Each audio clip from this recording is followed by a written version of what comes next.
तो institutional credit के अंदर जैसे मैडम ने बताया lots of bank, lots of government ने अलग अलग प्राइवेट इंस्टीट्यूट भी अपॉइंट किए, बट उनका कंट्रोल एक चीज है भाई, जैसे बैंक्स होती है, बैंक्स के अलावा आपने पहली बार नाम सुना रहेगा नाबार्ड का, यस और नो? तो पहले नाबार्ड का फुल फॉर्म लिखते हैं यहाँ पर, नाबार्ड। अच्छा, अब नाबार्ड का और एक इंटरेस्टिंग फैक्ट बताऊंगा। अब नाबार्ड का फुल फॉर्म बोलो, national bank for agriculture and rural development.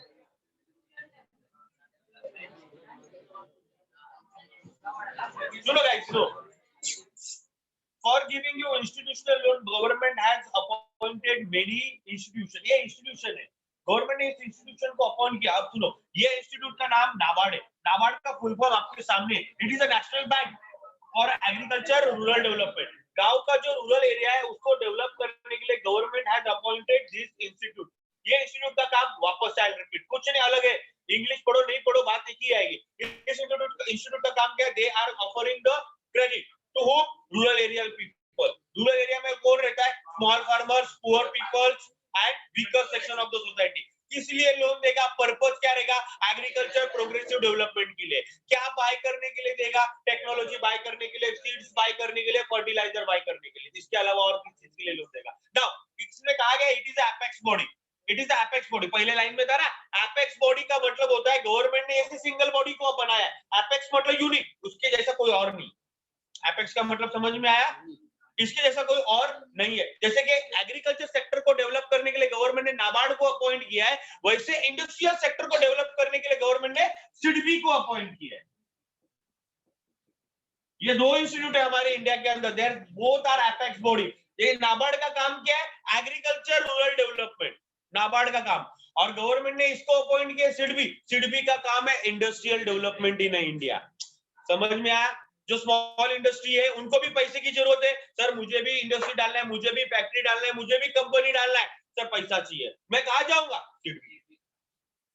NABARD agriculture, SIDBI for industrial sector. अभी नाबार्ड का काम क्या है? They are providing the loan, they are providing the credit for a rural development. That's why full form यहाँ पे आपके दिखा है। ये एपेक्स बॉडी। अब पॉइंट क्या है? ये कब फॉर्म हुआ था? फॉर्म कब हुआ है? भारत में कब फॉर्म हुआ है? डेट बोलो।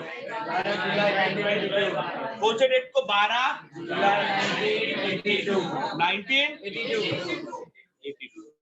सो बहुत सिंपल चीज समझ में आ रही है। नाबार्ड को रूरल डेवलपमेंट के लिए अपॉइंट किया गया है। इनका काम भी पता चला, क्रेडिट देना, फाइनेंस देना। कौन सी डेट को अपॉइंट किया गया? 12 जुलाई 1982 को। आगे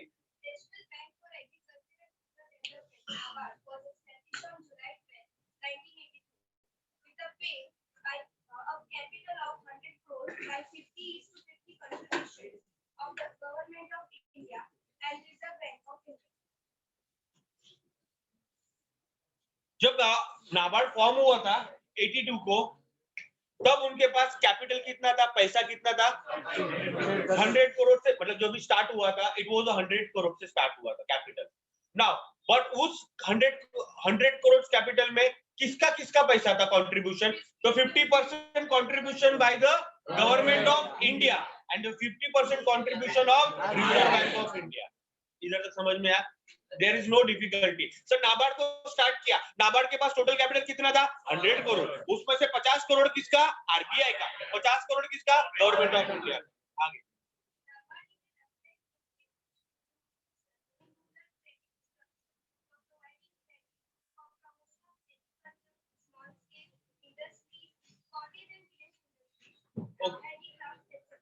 ओके सर, एक चीज और समझ में आ रही है। नाबार्ड का काम, नाम लिखा है एग्रीकल्चर रूरल डेवलपमेंट ना, नाम लिखा है एग्रीकल्चर, मतलब they are providing for agriculture sectors also, but along with that agriculture से related there are some other channels also, like they are providing loan to the small farmer also and they are providing loan to the small industries also। और small industry में कौन सी industry आ रही है? they have mentioned handicraft, village industry, cottage industry। जो छोटे छोटे उद्योग होते हैं गांव में, छोटे छोटे इंडस्ट्रीज होते हैं, cottage, village, khadi, handicraft. Handicraft मतलब हाथ से जो चीजें बनाते हैं, राइट? वो ऐसे सारे छोटे छोटे इंडस्ट्रीज को लोन नाबार्ड देती है। नीचे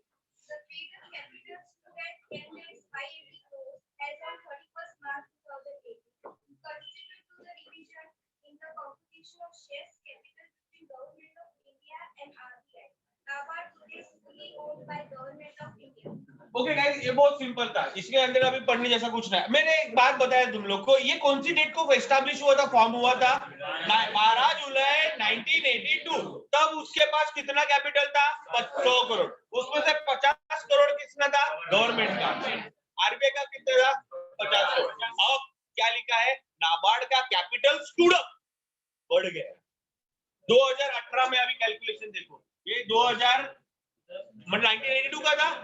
नाउ 2018 में इनका कैलकुलेशन देखो, कैपिटल कितना स्टूड हो गया, कितना बढ़ गया? 10,580 नाउ अंडरस्टूड। अब उनका कैपिटल पहले उतना था, अब कैपिटल कितना हो गया? 10,580। But nowadays NABARD has fully owned by the government. There is no involvement and contribution of RBI.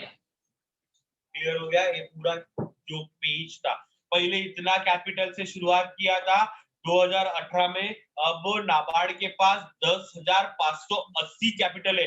But जब स्टार्ट हुआ था तब 50-50 कंट्रीब्यूशन से स्टार्ट हुआ था, बट अभी it is fully owned by the. हो गया नाबार्ड क्लियर? नाबार्ड अंडरस्टूड? बैठ जाओ 2 मिनट, बाजू वाले खड़े हो जाओ।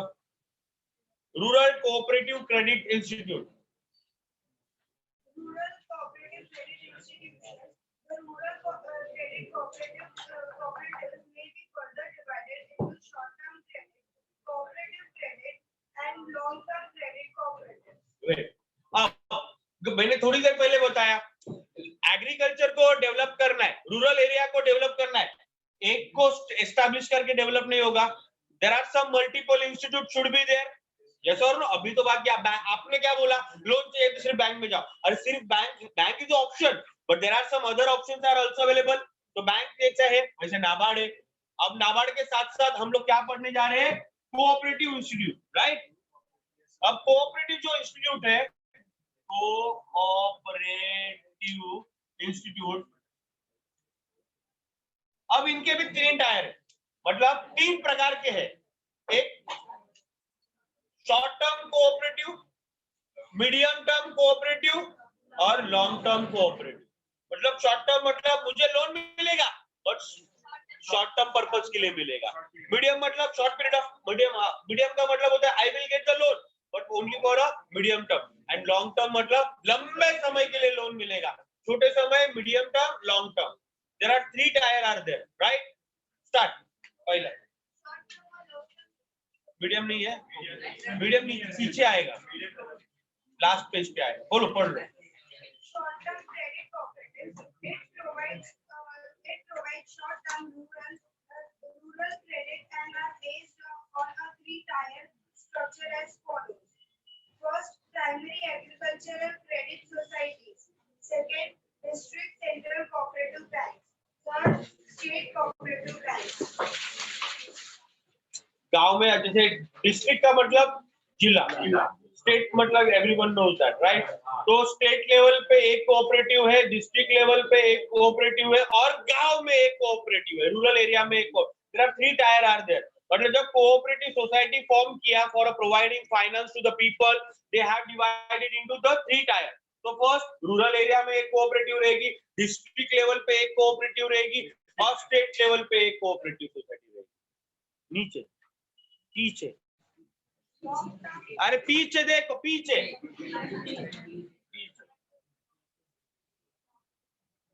Long term. हाँ, Long-term credit cooperative. These cooperatives meet long-term credit requirements of the farmers and are organized at 2 levels. First, primary cooperative agriculture and rural development banks. These banks operate at a village level as an independent unit. Second, state cooperative agriculture and rural development banks. These banks operate at state level through वही है, same है। तो जैसे short term के लिए दो sectors थे, एक प्राइमरी था, एक तीन था, वैसे अभी हम लोग पढ़ रहे लॉन्ग टर्म के लिए। तो लॉन्ग टर्म के लिए दे हैव अ 2 लेवल, एक विलेज लेवल पे एक कोऑपरेटिव सोसाइटी फॉर्म किया है और एक स्टेट लेवल पे कोऑपरेटिव सोसाइटी फॉर्म किया है। जो रूरल एरिया में रहती है उनका काम क्या है, विलेजर्स को लोन और फाइनेंस और क्रेडिट प्रोवाइड करना, राइट? ओके, और जो स्टेट लेवल पे है, जो उनका काम सिर्फ बैंक का काम सिर्फ एग्रीकल्चर नहीं, there are some providing loan for industry sector, there are some other sectors are also there, उनको लिए लोन देना। बट एक स्टेट लेवल पे रहेगा और एक विलेज लेवल पे रहेगा। आगे का कंटिन्यू कर दो, खत्म हो गया।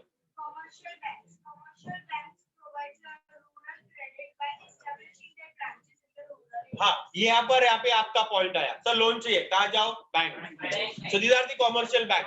मतलब जैसे कि government has established NABARD, government has established cooperative society, similar pattern में already commercial bank is a form is already been there. उन लोग का काम ही है लोन चाहिए, लोन मिलेगा। Commercial bank is also providing the rural credit finance to the people in a rural area. Continue. Regional rural banks. अच्छा एक second, ये जो रीजनल रूरल बैंक है ना, ये हर जगह पे नहीं रहते। एक बात था, अपने विलेज कुछ बैंक आपने देखोगे, सर एसबीआई सर मेरे गांव में भी है, sir bank of India sir मेरे गांव में भी है। आप बोलोगे आईसीआईसीआई सर मेरे गांव में भी है, सर एचडीएफसी सर मेरे गांव। लेकिन rural regional bank, these are the difference, this generally forms only in a rural area. जैसे जिला मध्यवर्ती, आप मतलब गांव के अलग आपने कभी नाम भी नहीं सुने रहेंगे, इनका काम क्या रहेगा, ये स्पेशली फॉर्म। एक बात बता दो, रिसेंटली आई, जैसे मैंने आपको बताया recently I visited to the village. मैं बोला कुछ करते हैं अपन बिजनेस यहाँ पे एग्रीकल्चर, अपन मान मैं रहता हूँ मुंबई में, अपन सब रहते हैं मुंबई में, मैं महाराष्ट्र की बात कर रहा हूँ, I am not talking about I am changing the state. ये पॉइंट को ही डिस्कस करके रूरल रीजनल बैंक का बात करता हूँ। तो मैंने बोला कि चलो एग्रीकल्चर कहते हैं अपने गाँव में, मेरा गाँव अभी कोल्हापुर साइड आता है। सो आई वाज, मैंने जस्ट इंक्वायरी किया, तो गाँव में there are multiple banks are there, but what they said, they will give the loan, लेकिन not for me because I stayed in a urban area. मैं मुंबई में रहता हूँ, तो मैं बोला मैं तो महाराष्ट्र स्टेट में हूँ, बोला करेक्ट है, लेकिन they will give the loan but only for a villagers, those who are staying nearby there. Point समझ में आया? मैं स्टेट लेवल की बात कर रहा हूँ, मतलब such kind of thing state level. आप बोलोगे सर आप महाराष्ट्र में ही रहते हो तो फिर देने में क्या दिक्कत है? नहीं, डिफरेंस क्या है, when you take the loan from the rural regional bank, generally इस बैंक का काम क्या रहता है, गांव में जो विलेजर्स है, गांव में जो स्मॉल फार्मर है, गांव में जो weaker section of the society है, इनका काम क्या, उनको क्रेडिट देना। मुझे क्रेडिट क्यों? I stay in urban area. Point समझ में आया? एक प्रैक्टिकल एग्जांपल अभी जस्ट मैंने बताया। Start. Regional rural banks are specialized banks established under RRB Act 1976 to cater the need of poor people। अच्छा, इस बैंक का फॉर्मेशन हुआ है 1976 को, और इनका भी काम वही है, पुअर फार्मर्स को कैटर करना, फाइनेंस प्रोवाइड करना। सिंपल था। आगे।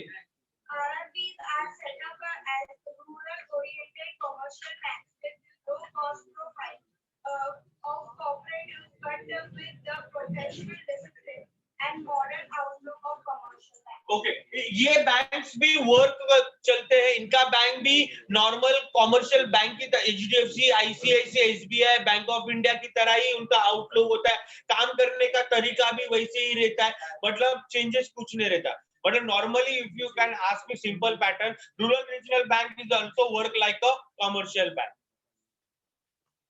लास्ट में बैठो, लास्ट में बचा है अपना सिर्फ माइक्रो, फिर हो जाना निकल।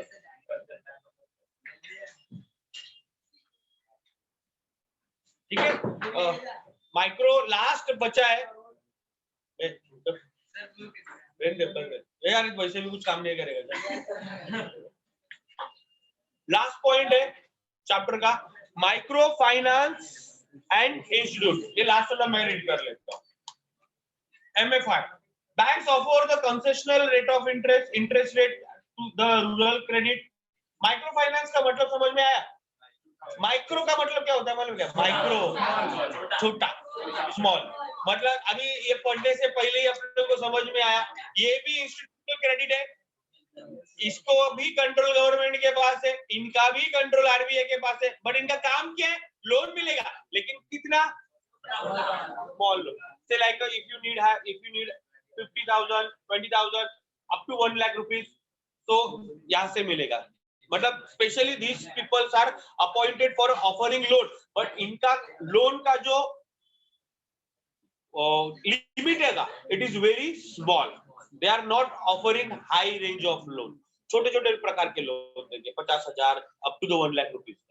That's called micro finance. Micro मतलब छोटा। छोटे छोटे उद्योग करने के लिए गांव में लोन चाहिए, चक्की डालना है, आटे का चक्की होता है, वो डालना है, तो उसके लिए आपको 10 लाख 15 लाख की जरूरत नहीं होती है, 25-30 हजार रुपया लगता है। यस और no? So need a small credit, this people will offer you, right? जैसे गांव में एक, जैसे एग्जांपल, किसी को भेड़ बकरी लेना है, तो उसके लिए बहुत बड़ा लोन नहीं चाहिए, 10,000 रुपए में आ जाता है, तो ये लोग देंगे। क्योंकि कुछ कुछ लोग गांव में ऐसे, उनके पास 10,000 भी नहीं रहता। भैंस लेना है, गाय लेना है, 40,000 50,000 तक आती है, अप टू द 1 लाख। जैसे डिफरेंट डिफरेंट आती है ब्रीड आती है, 40,000 से लेके 1 लाख तक आती है, 70-80 हजार में आ जाती है, तो वो लेना है। ये लोग, क्योंकि गांव में आप देखोगे ना, ज्यादातर लोग यही धंधा करते हैं, बिजनेस करते, दूध निकाल के बेचते, घर चलाते, मोस्ट ऑफ थिंग्स। यस और नो? तो अप टू, तो 50,000 से लेके 1 लाख तक अगर चाहिए, तो ये माइक्रो फाइनेंस से अपने को लोन मिल जाएगा।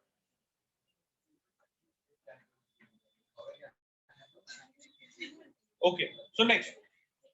So bank offers the concessional interest rate to the rural credit. However, small farmers unable to access them because of borrower unfriendly product and procedure inflexible and delay.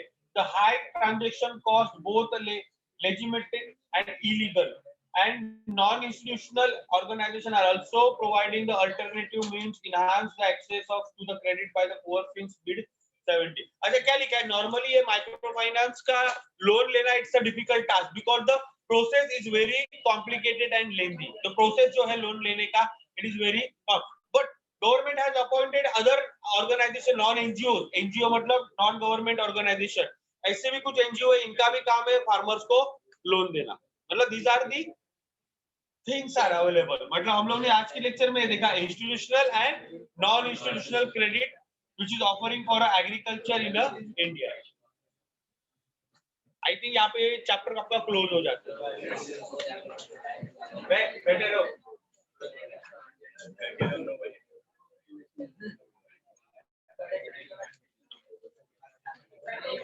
ये 25 को exam है ना? आज भी मातृशा पीपल 25 को है ना? 3 बजे एग्जाम है ना? मातृशा ऐसे कौन कौन है? हाँ, तो 25 तारीख को एग्जाम है ना आपका? तो प्रैक्टिकल रहेगा, सब्जेक्टिव रहेगा।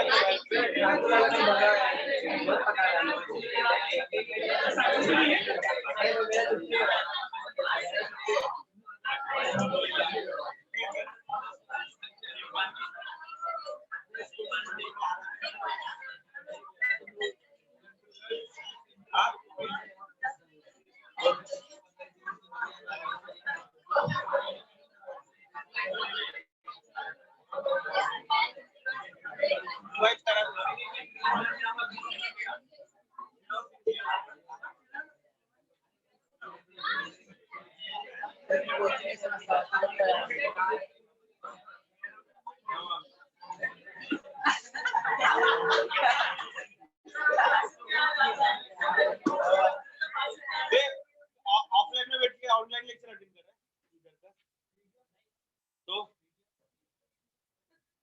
बुक नहीं लिया अभी तक।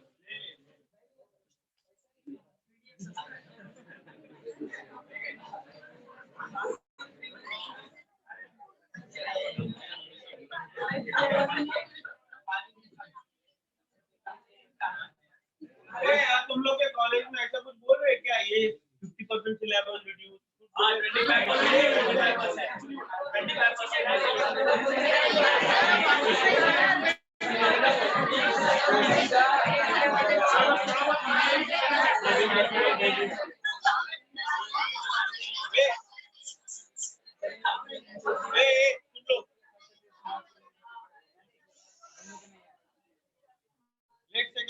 एग्जांपल एक सब्जेक्ट से स्टार्ट करते हैं, जैसे कि इकोनॉमिक्स।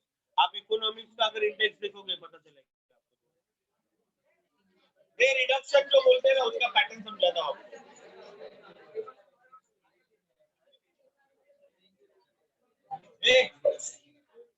कॉलेज में शायद अगर बोलेंगे 10%, 20%, 30% सिलेबस रिड्यूस होना है, however, तो ऐसा नहीं होता कि 10 चैप्टर है उसमें से 3 नहीं रहेंगे, 7 ही रहेंगे। It is not like that.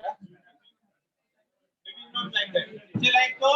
जैसे कि अभी मैंने आपको ये 5 चैप्टर पढ़ाया है ना, 5 चैप्टर पढ़ाया, तो उसमें से जैसे कि अभी 2 क्वेश्चंस थे, significance of agriculture sector in India, और बाद में अपन ने अभी आज पढ़ा जो सोर्स ऑफ एग्रीकल्चर। तो दोनों में से क्या करेंगे, एक क्वेश्चन को रिमूव करेंगे और एक क्वेश्चन रखेंगे। अब बात समझे कि नहीं? तो दीज आर दी पैटर्न। अब मेरा काम बहुत सिंपल तरीके से मैं करता हूँ, क्योंकि क्या है, अपने पास डिफरेंट कॉलेजेस के स्टूडेंट्स हैं। तो कोई कॉलेज में ये बोला जाएगा कि मैंने अभी इसमें से 2 क्वेश्चंस पढ़ाए आपको, सिग्निफिकेंस एक पढ़ाया। अब कोई कॉलेज में बोलेगा कि सोर्स हटा दिया, कोई कॉलेज बोलेगा सिग्निफिकेंस हटा दिया। तो मेरे को किरकिर नहीं चाहिए, इसलिए मैंने क्या किया मालूम है क्या, मैं पूरा 100% पढ़ा दे रहा हूँ। बात समझ में आया? अब तुम लोग का क्या है मालूम है क्या, when you are trying to do the study you should know clearly कि मुझे क्या पढ़ना है, क्योंकि मैं तो सब पढ़ा रहा हूँ, बट तुम लोग को सब नहीं पढ़ना है। पॉइंट यही मैं बता रहा हूँ। You don't increase your study level. आप अपना स्टडी इंक्रीज मत करो। अगर बोला गया है कि इतना नहीं करना है तो उतना मत करो। बात समझ में ना? आप अपना टाइम क्यों वेस्ट कर रहे हो? अभी मैं क्यों पढ़ा रहा हूँ सब, क्योंकि different colleges people are there. कोई कॉलेज में ये रहेगा तो कोई कॉलेज में नहीं रहेगा। जैसे आप लोगों को रहेगा तो बहुत लोग बोलेंगे सर हम लोग को ये है। तो मेरा काम क्या है, मुझे सब पढ़ाना ही पड़ेगा, बट तुम लोग सब मत पढ़ो। मैं तुम लोग को समझा मैं क्या बोला? तुम लोग वही चीज करो जो अपने कॉलेज के क्लास टीचर आपको बताएंगे। अब दूसरी चीज, आधे लोगों को ऑनलाइन के बारे में कुछ समझता है नहीं। अब क्या करो, जो पढ़ता है अटेंड करता है, आपका कोई कॉलेज का फ्रेंड है या कोई फ्रेंड है, उससे मांग के लो। अगर आपको नहीं पता है तो अरे क्या मांग के लो, तेरे को मालूम है क्या है क्या नहीं है? तो वही मांग के ले। क्या मांगेगा? मांगे पंकज जमीन मांगेगा, घर मांगेगा, क्या ये तो यही मांगेगा। वो तो क्या मांग रहा है, दोस्त है ना। तो ये पढ़ाई के बारे में बात चल रही है, तो तेरे को जो चैप्टर नहीं पता है वो मांगने का, क्या मांगने का?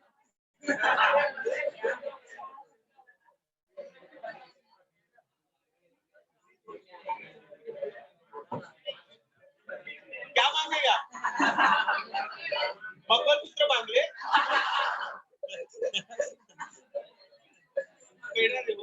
क्या मांगेगा?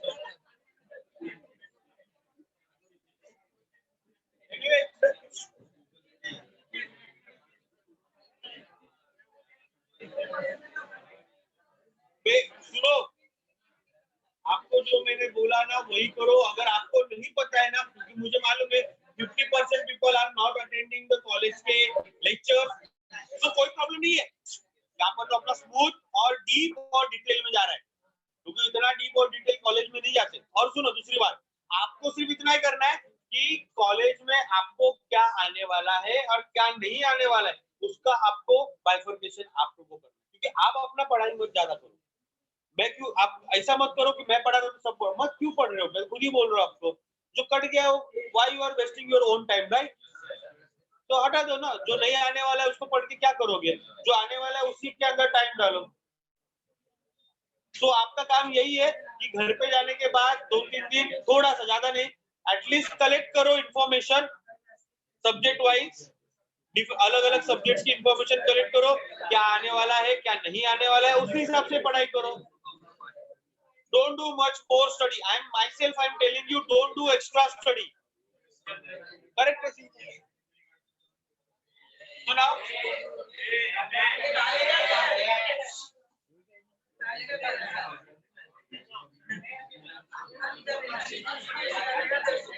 कल वार कौन वार है?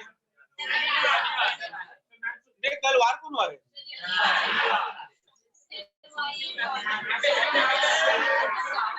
There is no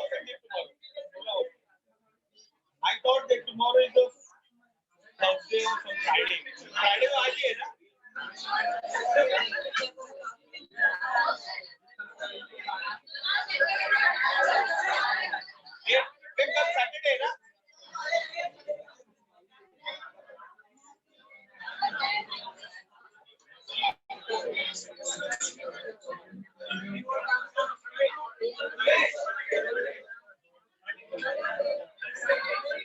पूरा बोलो विश्वास शेखला बोलो तो किसी को होगा है।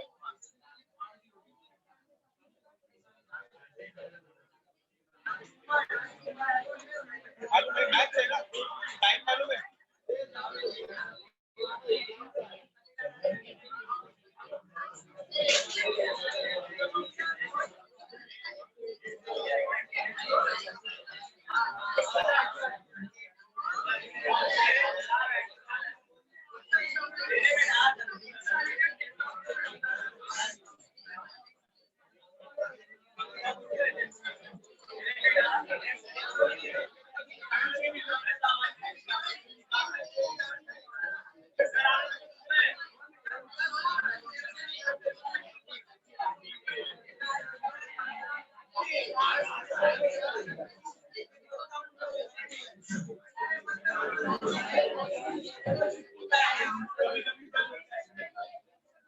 मुझे लगता है बोर्ड पे इतनी इंफॉर्मेशन प्रॉपरली मेंशन्ड है जिससे आपको पता चल जाएगा कल का लेक्चर क्या है।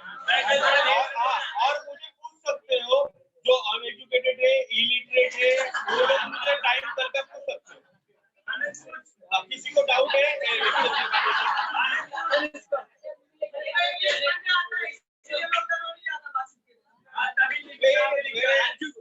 जाने के लिए किसी को नहीं बोला, right? So online students, thank you very much. Bye.